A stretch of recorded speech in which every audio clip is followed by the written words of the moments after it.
kita teruskan diskusi kita. Nikah siri sahkah menurut hukum? Silakan. Baik, tadi saya sebutkan yang paling banyak menyebabkan timbulnya nikah siri adalah ya poligami yang dipersulit, Bang, gitu ya. Termasuk harus minta izin istri pertama segala macam ya. Sebetulnya nggak usah dipersusah poligami itu, ya. Sebab poligami itu sudah wataknya sulit, nggak usah dipersulit lagi gitu ya. Ya, itu watak sudah ya. Watak pertama katakan secara alami ada syarat-syarat yang sulit ya. Sebab orang yang berpoligami itu mesti harus memiliki 3 syarat, Bang. 3K namanya itu. K pertama, ada keinginan, Bang. Semua lelaki punya keinginan untuk berpoligami. Kalau ada lelaki tidak punya keinginan untuk poligami, itu lelaki tidak normal, Bang. Ya. Yang kedua, K yang kedua adalah kemampuan. Kemampuan finansial, kemampuan seksual, dan sebagainya. Ini mulai sudah tersisih ini, ya. Jangan-jangan Bang Karin sudah mulai tersisih di sini, ya. Yang ketiga, keberanian, Bang, itu. K ketiga itu keberanian. Ya. Jadi kalau punya 3K ini baru bisa poligami. Gak usah dipersulit di undang-undang, di kompilasi hukum Islam. Ini yang heran sekarang di kita ini, Bang. Ya. Orang yang menikah dengan sah, ya, kemudian melahirkan anak dengan sah pula menurut agama Islam, menurut undang-undang perkawinan dan menurut undang-undang dasar 45, tidak diberi surat nikah. Akhirnya apa? Ini ada kelahiran ditulis di sini. Coba perasaan ya, Bang Karin gimana? Di Jakarta pada tanggal 5 Februari 1996 telah lahir Muhammad Iqbal Ramadan, anak ke-1 laki-laki luar kawin. Coba itu. Kata-kata luar kawin itu menyakitkan betul itu tuh. Betul itu. Ini dolim seperti ini nih. Ya, bukan main. Ini apa implikasinya? Ya. Ini mendolimi istri perempuan, mendolimi anak. Kalau bapaknya mati, nggak dapat waris, Bang. Ya. Tetapi anehnya dalam kompilasi ini, ya, disebut kompilasi hukum Islam di Indonesia. Bab 8, Pak, ayat 1. Wanita hamil di luar nikah. Mohon maaf. Untuk konteks di Indonesia, di luar nikah itu adalah zina, gitu kan? Nah, dapat dinikahkan atau dikawinkan dengan lelaki yang mengawininya itu. Coba itu. Apa ini bukan membuka perzinaan, Bang? Coba itu. Orang yang nikah sah tidak diberi surat nikah, tapi orang zina diberi surat nikah. Coba ini.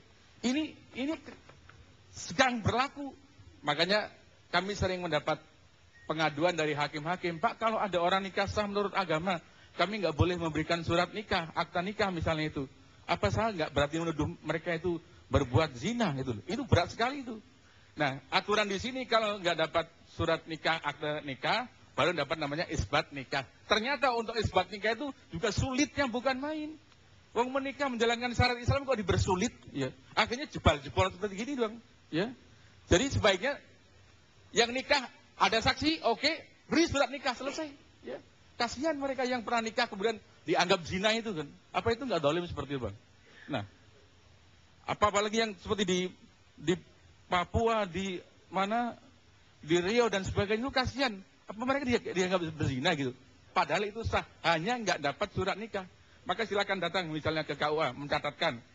KUA bilang, kamu punya saksi nggak? Sebab pembuktian itu menurut bahasa Nabi itu 2 saksi cukup. Nah, tapi dalam kompilasi hukum Islam ini justru pembuktian nikah itu mesti atau hanya dengan akte nikah. Itu menjadi ruwet seperti ini, Bang.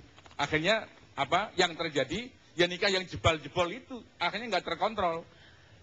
Ya, saya sempat dapat. Tapi kenapa dari pihak Pak Imam misalnya tidak mengajukan peninjauan kembali terhadap Insya Allah saya akan tulis undang-undang itu? Ya, betul. Bukan dilanggar, itu yang saya maksud. Tapi kita ajukan ke Mahkamah Konstitusi. Ya. Supaya pasalnya dan dalam usaha ini saya minta semua orang yang Muslim khususnya yang takut kepada azab Allah untuk berusaha mengubah ya, merevisi. Saya dengar undang-undang perkawinan mau direvisi kan. Mudah-mudahan sesuai dengan aspirasi rakyat Indonesia, dan khususnya ini terus terang Bang, kompilasi hukum Islam itu kan saya termasuk yang membahas dulu tahun 86 87. Ada hal-hal yang tidak masuk di sini. Dan ini di sini terkecohnya umat bagaimana? Ini disebutkan nama-nama ulama. Padahal pada detik-detik terakhir ulama tidak dilibatkan sama sekali. Itu. Bang, Ya. ini penting Bang, tambahan Bang. Nggak, saya belum Ya, selesai. silakan terus Bang. Imam belum selesai, Anda udah bawa baju sendiri. Bagaimana hukumnya orang yang banyak juga ya, saya nggak bilang mau klien dia mau enggak, yang memang memakai cara siri tadi dengan maksud atau niat bahwa dia ya seminggu lah, sebulan untuk diceraikan lagi. Masih sahkah pernikahan yang kita udah bayangkan 7 hari lagi kita ceraikan dia? Kalau di dalam akad nikah disebutkan dalam akad nikah ya, misalnya 7 hari, itulah yang namanya nikah mut'ah Bang. Dan itu menurut ahli sunnah wal jamaah itu hukumnya haram. Kalau ada seperti itu, gitu kan? Tapi kalau memang ada orang menikah dan nikahnya itu sah ya, nikahnya itu sah menurut agama ya, kemudian terjadi kan memang tujuannya untuk yang lama ya. Iya. Tapi ternyata dalam perjalanan misalnya ada ketidakcocokan. Maka Islam memberikan solusi. Bagi laki-laki solusinya diberi hak talak. Ya kan? Bagi perempuan diberi hak namanya khulu. Dan dua-duanya masih punya hak lagi namanya fasakh. Sekarang saya tanya Bang Karni ya. Kalau ada seorang wanita menikah ya, katakanlah dia gadis, udah mendambakan seorang lelaki, udah menikah. Tahu-tahu Bang, malam pertama yang ditunggu-tunggu, ternyata lakinya itu tidak punya cucak rowo itu. Paham kan ya? Paham. Oh, paham sudah. Kalau nggak paham, saya gambar sekalian itu, Bang. Jangan. Nah, sudah paham ya? Karena pornografi, Imam.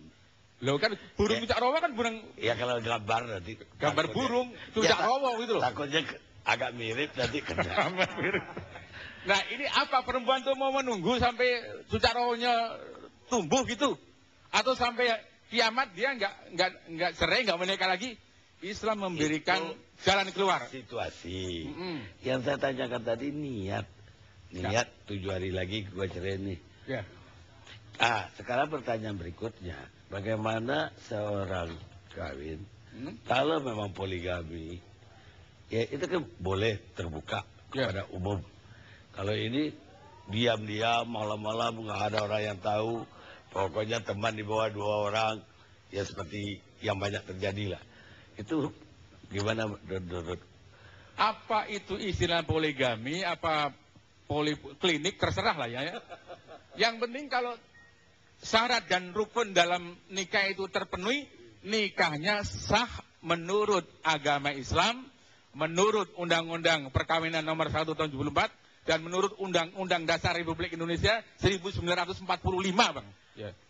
Kalau menurut Undang-Undang Perkawinan, usul saya seperti yang tadi. Ya, itu kan Imam ajukan dulu ke MK.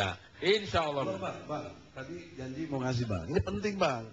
Abang saya ingatkan. Ya apa? Enggak gini, Abang tadi melompat langsung pasal 2 ayat 2 tentang tercatat. Sebelumnya ada pasal 2 ayat 1 bahwa pernikahan itu sah apabila didasari oleh kepercayaan atau agamanya. Ya. Ya itu sah, jadi jangan diganggu gugat lagi gitu loh Bang. Gini, bagaimana Jadi sih? jangan langsung yang kedua. Kemudian yang kedua. Tunggu dulu. Bentar Bang, yang kita kedua. batasin. Ngomong juga dong, Bang. Ya kita batasin dong argumen tadi. Anda bicara bukan hukum agama ini, Anda bicara hukum negara. Kalau hukum negara akan saya bantah. Hukum agama saya lepasin tadi. Hukum negara itu ditafsirkan jangan kedua ayat. 2 ayat itu satu kesatuan. Harus Anda pakai dua-duanya. Bahkan unsur dalam satu ayat pun harus sebuah unsur terpenuhi. Nggak bisa saya hanya pakai ayat 1, ayat 2 nggak pakai. Nggak bisa ini. Bisa dalam pengertian begini Bang. Ya udahlah, Tunggu kita sebentar. berbeda pendapat. Betul. Ada bilang bisa, saya bilang nggak bisa. Dalam konteks yang ayat keduanya Bang, kalaupun tidak tercatat memang, kalaupun nggak ada sanksinya. Iya, tapi Apa sanksinya? ada. Nggak ada sanksinya, nggak ada. Sanksinya denda Rp7.500. Bayar aja denda aja itu, Bang. Iya, tapi ada sanksi kan. Ya udahlah, Anda jangan berdebat hukum negara sama saya deh. Pak Zubardi, menurut Pak Imam besar Ali Mustafa Yaakob, itu sah menurut agama kawin siri. Kalau saya dapat tadi yang saya simak dari keterangan mantan pembela ya, penasihat hukum ya Pak, advokat FO, dari sudut fikihnya, fikih munakahatnya kelihatannya sah ya.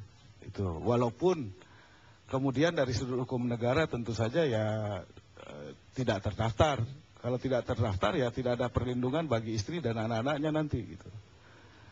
Nah, yang saya persoalkan itu adalah waktu dialog di TV One dengan Aceng Fikri itu adalah soal dia menceraikan istrinya itu, prosedur dia menceraikan istrinya. Itu saya tanya sama dia, menceraikan istrinya bagaimana, apakah betul dengan SMS? Waktu itu dia bilang, enggak, saya menceraikannya langsung saya sampaikan secara lisan begitu. Nah, saya bilang itu dalam waktu 4 hari Anda mentalak 3 itu dari segi fikih tidak memenuhi syarat. Karena apa? Karena tidak ada diberikan ruang misalnya untuk suami istri ini merenung kembali, jangan-jangan nanti menyesal begitu kan. Itu yang pertama. Yang kedua, itu harus diberikan waktu untuk adanya mediasi.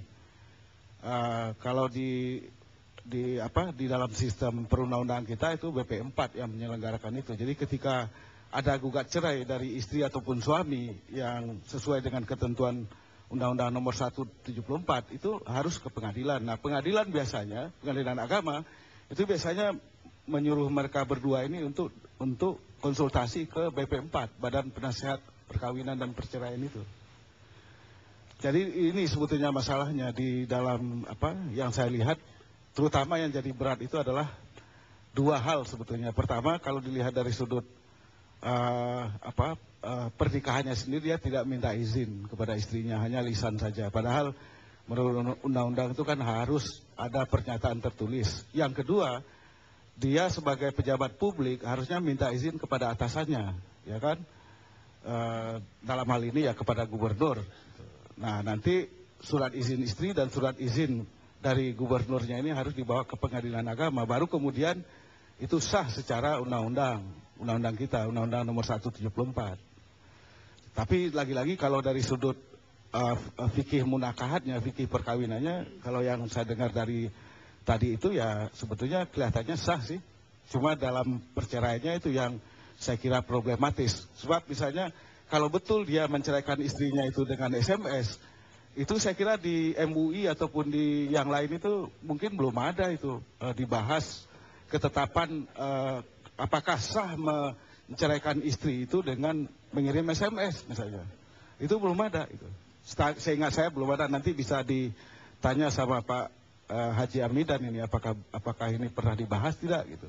Tapi seingat saya sih belum. Dulu memang ada pernah terjadi perdebatan di kalangan ulama ketika pernikahan itu diselenggarakan melalui telekonferensi, melalui telepon jarak jauh gitu. Itu jadi persoalan juga gitu, karena pernikahan itu sebetulnya ijab kabul itu harus berhadapan-hadapan gitu. Tapi kalau telekonferensi itu bagaimana gitu? Tapi kan boleh juga pakai wakil dalam Islam. Ya kalau keadaannya dalam hal tertentu, kasus-kasus yang sangat langka itu bisa saja hal seperti itu. Tapi kalau kawin siri ini sendiri menurut pendapat Anda pribadi? Ya kalau jadi kita lihat pendapat orang lain dari sumber yang lain, meskipun nggak perlu dipikirkan yang lain, pendapat Anda pribadi. Ya kalau menurut saya dilihat dalam konteks kita sebagai warga negara Indonesia, maka saya kira dari sudut undang-undang negara kita, Undang-Undang 1 Nomor 74 itu ya nggak sah, tidak boleh. Menurut fikih Islam, Anda kan profesor. Kalau menurut fikih Islam perkawinannya itu ya boleh, sah ya, karena ada karena ada syarat-syaratnya itu terpenuhi. Cuma dari sudut hukum negara itu kemudian tidak sah dan kemudian tidak tercatat. Kalau implikasi atau konsekuensi lebih lanjut, kalau tidak tercatat dalam hukum negara ya maka kemudian istri dan anaknya itu tidak terlindungi oleh negara, tidak bisa dilindungi, sulit dilindungi. Baik, Mas Zumardi. Sekarang saya kasih lagi ada giliran supaya puas. Nggak minta-minta lagi. Kalau benar dia itu dapat izin dari istrinya, ngapain kawin siri sih? Kenapa nggak kawin resmi aja? Dengan apa? Pencatat nikah, dengan apa namanya? Saksi udah jelas, dengan apa namanya? Kadi yang benar, dengan pesta 7 hari 7 malam. Kalau memang istrinya mengizinkan. Nah, kalau soal kalau, Bang. Nggak ada kan bilang tadi dapat izin Benar. istri ini. Nah, ini saya Kenapa nggak poligami biasa? Benar, benar. Kenapa harus kawin siri? Ya. Kan saya jawab, kalau itu sudah diizinkan sejak awalnya, malah kalau boleh diungkap nih Bang, ini di koran ini udah ada. Ya, maksud Anda saya, jawab. ini bukti tertulis bahwa istri pertamanya sudah mengizinkan. Ya kenapa tidak dipilih jalan kawin resmi? Justru di sini penjelasannya ya, yang saya baca di sini, yang juga saya dengar dari klien, dia sedang mau urus itu dalam proses itu. Proses apa Bahkan ya bahkan mau diajak umroh, mau dirayakan dan segala macam. Sebelum nikahnya ini yang saya maksud. Kan dia mau ngajak umroh setelah menikah. Nah, Kenapa nggak nikah ini resmi aja sekalian? Kalau perlu di alun-alunnya kabupaten. Tahu resmi izin istri pertama. Kenapa harus diam-diam? Tanyanya sederhana kok jawabnya. jawabnya sederhana juga. Apa? Mau diam-diam juga kan nggak salah. Saya nggak mintanya itu. Kenapa tidak sekalian aja diresmiin? Ya saya nggak nanya itu sama si Aceng yang nggak tahu. Kita istirahat Bagaimana saya tahu?